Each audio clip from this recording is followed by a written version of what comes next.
to hear that Hervé has said that this year's bike is a lot better. I haven't quite worked out whether that was PR speak or whether it's actual yet. You never quite know. So a conversation with Hervé might be in order.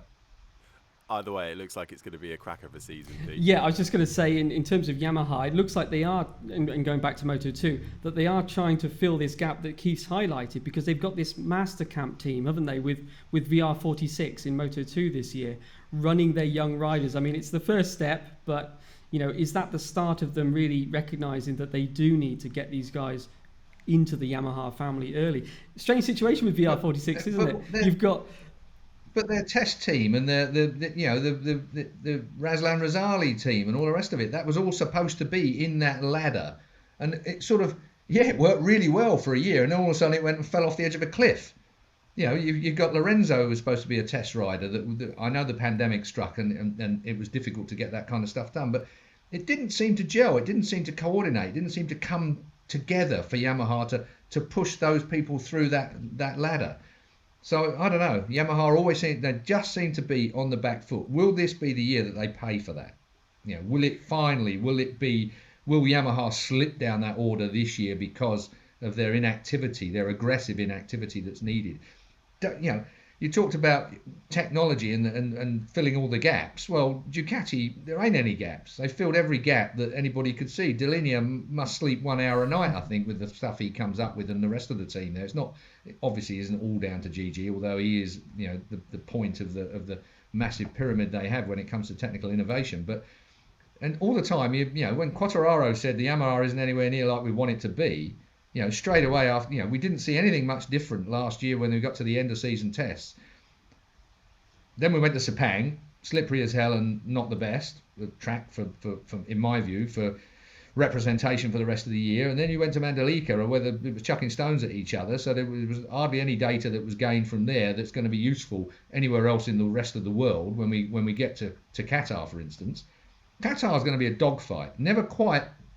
I always think that Qatar is one of those tracks that it's not representative of the rest of the year, but it is a really interesting racetrack to start off with. It's always cleaner than you'd think it would be. You know, there's no sand all over it. They've got really good kit there for getting the sand out the crevices. So the track's always in pretty good nick when you get there, provided it don't rain, because they haven't got much drainage there to get rid of any real rain. But as far as all the other things, and we're not so much in the middle of a desert anymore. I mean, the city has come all the way, you know, Doha has extended sort of, you know, 5-10 miles out towards the track now, and they're being surrounded by industrial estates and housing to cope with.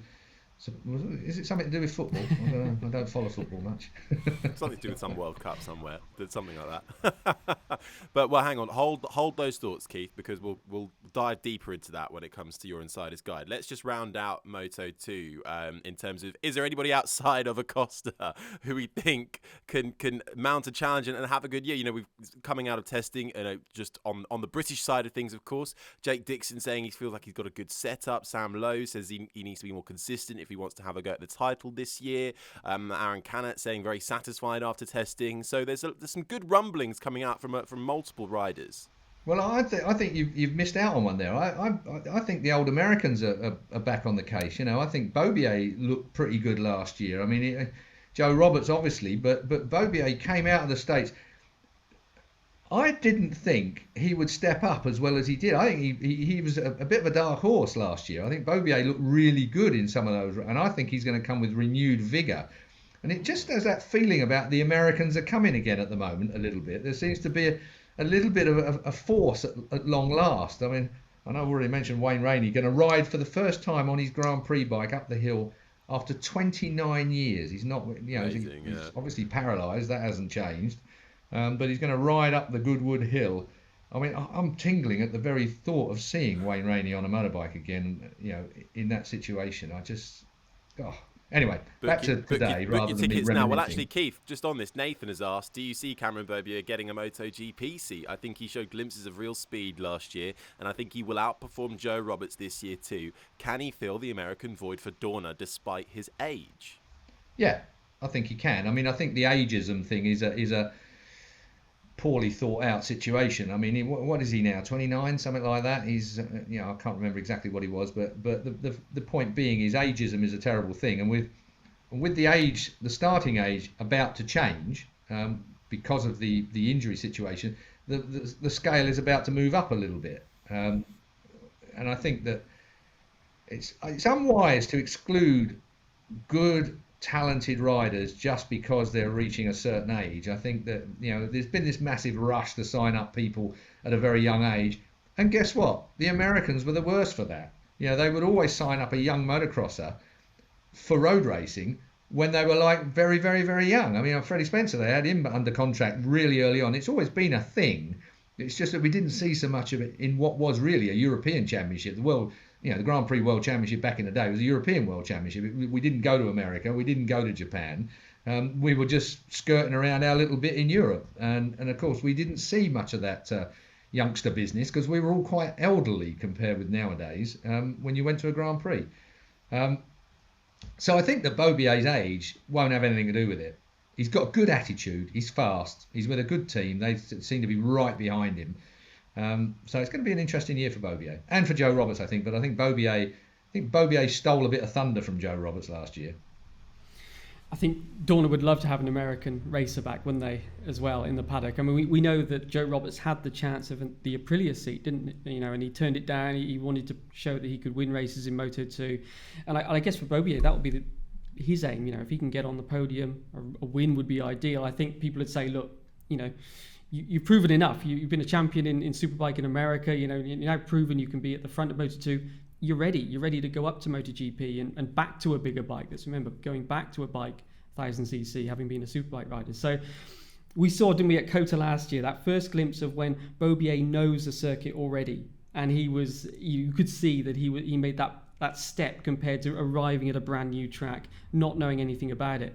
And if he can do what he was doing at Qatar, be up the sharp end really from free practice, and he can do that this year from Qatar onwards, then definitely he has a good chance. I think Aldeguer, as you say, the kind of the plus or minus is that speed up, or Bosco-Oscuro as they call it now, chassis, isn't it? Which will probably be an advantage at some tracks over the Calyx and not an advantage at some others. But so when it's an advantage, he certainly, if he can keep this form up, he could surprise and make the most of it. I guess a bit like we were talking Bastianini and MotoGP, when the package works, and we're pretty sure that it will work at some tracks, maybe more than the others. I think it's the same with Moto2 with the speed up. It tends to outperform the Calyx at some tracks. If he can tap into that, he could surprise, yeah. He could surprise. Well, I think a lot of people could surprise. Tom King has actually asked, seeing how testing has gone for the Brits in Moto2 and Moto3, where do you see these guys placing throughout the season? Sam Lowes, Jake Dixon, Scott Ogden, Joshua Waitley, John McPhee, of course. I think that testing is testing. I mean, I think that you learn much more when we start getting to proper racetracks at proper time of the year. The focus is completely different. In the Vision Track situation, I think the boys have done a brilliant job. I mean, Michael Laverty, he's a phenomenon. And you wouldn't guess it if you ever sat and talked to him, because he seems like just such a nice, He does only sleep 1 hour a night. Yeah, well, I mean, he's got to. That's all. I've already said it. There's 3 Michael Lavertys in the world that we only get to meet one of them at any given time. And they're all working different time zones, obviously, to make it all work. But Vision Track have done a good job. They've got the boys out on track. Stuff looks good. Let's take the pressure off them a little bit and let them get into their first year, both managerially and obviously for the riders as well. But I think that, looking at the Brits, Jake Dixon's got a lot to do this year, and he's got to step up. He's got to make this work for him this year if he can. I think it's good that he stayed in and that he's got that opportunity to make it work again. But testing, I'm so wary of testing. I'm almost negative towards testing. I think it almost ought to be done behind closed doors, because it's one of those situations, particularly this year, there hasn't been that much testing. There just hasn't been that much mileage. And you're always on racetracks that are a different time of the year when the weather is either cooler or, mostly cooler. But you've got humidity problems you've got in Malaysia at the time of the year, if we're talking MotoGP, that makes a difference. I just think the testing is great to blow the cobwebs away and to run the gear you've got and to make sure everything installation-wise works and that the team gel together and everybody has re-established themselves in that team environment. I think it's a good thing from that point of view. But it has a bearing on the season, but not as big a bearing on the season, I think, as some would have you think.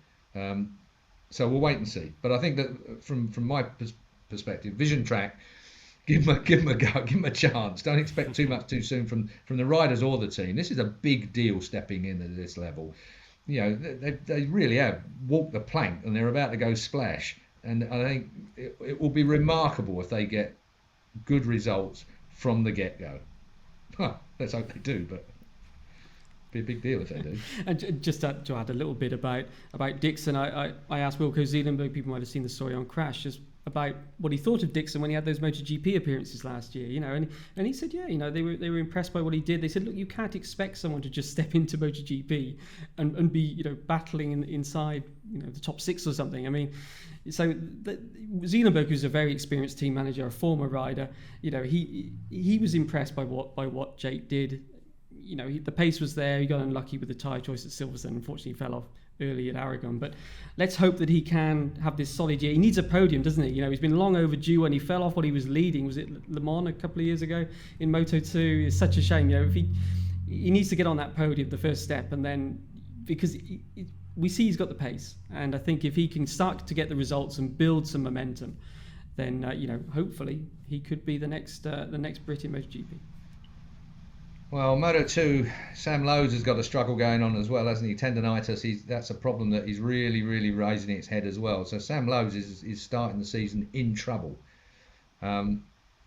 You've got to question how this year is going to go for Sam. It's a definite make or break year, I think, for him. But if you've got an injury, it's what I was saying right early on at the beginning of this conversation, that the injury is going to be the key to any chance of winning a world title or being consistently up there. If you are carrying an injury at the level of racing, at the level of performance they're at, it is going to knock the edge off. And the likes of Sam Lowes, bless him, he will chuck everything at it and add an injury on top of an injury in trying too hard when you've got something that's holding you back that naturally you can't overcome. You've got to see your way through it. You can't, you know, if you're carrying something that's limiting your performance, you can't override to the point where you're going to compensate for that. It just doesn't work that way. It's an impossible thing. But Sam and Alex, to some extent, his brother, you know, they will push beyond limits to get somewhere, and sometimes that costs the pair of them. I think Alex has tuned it out a little bit, but Sam still has, even at his age. I mean, he's late 20s now. How old is Sam now? 30s. If you hold on. This is the time. Time goes past so fast. This bloody pandemic has taken 2 years out of us and moved us down the road such a way that I've kind of forgotten how old people are now. He's 31. 31, there you go. He's just in his 30s now. Well, he's at an age where normally, you know, you have a normal restriction to riding to your limit. But I think Sam has still got, he's not had that limit. That's never been there with Sam. He will find the limit and then try and step over it to gain that extra half yard into a corner and pick up another injury. And I just hope he can start this season slightly better in order than he actually is or is reported to be because of this tendinitis business that he's suffering at the moment. I mean, that if Sam can, as you say, he'd have to solve all this inconsistency and the injury problems, but that's really the strength he's got, is the experience, isn't it? When we named all these riders, they're sort of guys with very little experience or rookies, and if Sam can put use his strength, which is his experience in the class, isn't it, and being, what is he, a 9-time race winner in Moto2 now, you know, if he can get that consistency, hope that these new guys just, you know, with their inexperience, they just push the limits a bit too far. If he can get that stable season together, you know, he really does have a chance. But you do worry, as you say, Keith, to be already, he missed part at the last day of testing, didn't he, with this tendinitis. You know, what sort of condition is he going to be in for Qatar? Nobody wants to be starting on the back foot, because we see in all these championships that quite often the people that are leading after 5-6 races, they're still there at the end of the year at the top, aren't they? It's that early momentum that tends to sort of really count. So, yeah, fingers crossed for Sam. Well, let's slip back to Moto3 if we can then, because we haven't mentioned our favourite Scot, have we? The Oban man. I mean, John McPhee for the win in Qatar. Yeah? There you go. Go on then. No, John McPhee for the win in Qatar. I just think John McPhee, like Sam, when he wins, he looks like he should be doing it every weekend. You know, he's a quality rider, and if he can, McPhee must have the shittiest luck of any rider I've ever. And I know you make your own luck to a great extent in bike racing, but honestly, you could go through a catalogue of things of why McPhee should have won. And I just feel that this, I mean, again, we talk about, Sam, it's a make or break year for John as well. He's got to do the business this year because there's this log jam of great little young riders that have now come in, and even the ones we don't really know about that have come into the scene, they're going to be performing well. You can be sure of that. We might not have heard of them in Grand Prix, but they've been bubbling away in CV and Italian championships and everything else, ready to give us a brilliant show during 2022. So McPhee's going to step up, but I think Qatar, I just have the feeling he's something about being in the dark. Maybe that's because he comes from Scotland. Sorry, boys. He's used to that. Good in the wet, though, you should think as well. But there is that. But I mean, was it Texas last year where he very nearly won, but then they went back on the red flag, and he still got a podium, didn't he? But after the huge incident that involved Onchu as well. Also, Onchu, he's back. He could be another title contender. Pete, because again, there's another article up on Crashback the Moto3 title contenders. McPhee's in there. Who else is on your list? Obviously, got to put Foggia up there as well. I should just give credit to that list to Robert, my colleague, actually. But so yes, I won't steal his glory on that. But yes, please go and read Robert's list that he's did on Saturday, I think it was. So yeah, he's done a good job of those. I think you can't Foggia, the Leopard guys. You got Foggia, obviously title runner-up. So on paper, he's the top qualified guy, isn't he? He's staying with the team. He had a great run, in the second half of the season especially. He was closing down Acosta. If it hadn't been for that sort of losing so many points in the first half of the season, it could have turned out differently. You've got Suzuki, who's come across as his teammate, and he was also fast in testing as well. So I think those are two guys straight away that you've got to think are serious title contenders in terms of the experience and the speed, that mix of both of those qualities. Mino was a bit of a surprise, the Italian veteran that the sort of he's never done, is he? He always pops back up and digs deep again, but can he do it over a season? We'll have to wait and see. But it's a bit like with the IO team in Moto2, the Leopard team, isn't it? You've always the team always seems to have something. Those bikes are so quick on the straight, aren't they? And so I think you've got to look at those sort of the people that were up there last year. Macia and Garcia have got to be in there as well. But I think that I love the to-in and fro-in you get with Moto3. As the factories find that 1 horsepower more or a slightly wider range. 1 year it'll be KTM or a derivative of KTM that are going well. Then it will be Honda that managed to find something a little bit more at certain tracks. I love the way the regulations have kept two manufacturers so tight when it comes to performance. It's been a fantastic class, Moto3, that's for sure. But I reckon Foggia for the win for the year. If he can start his season as he did, and then really after that, I mean, who can predict Moto3? Chuck all the names in the air. And it certainly provided a lot of action last year, and sometimes though not for all the good reasons. But do we think that with these new tweaked regulations and perhaps increased scrutiny, especially on the Moto3 riders, do you think we'll see a slight change in how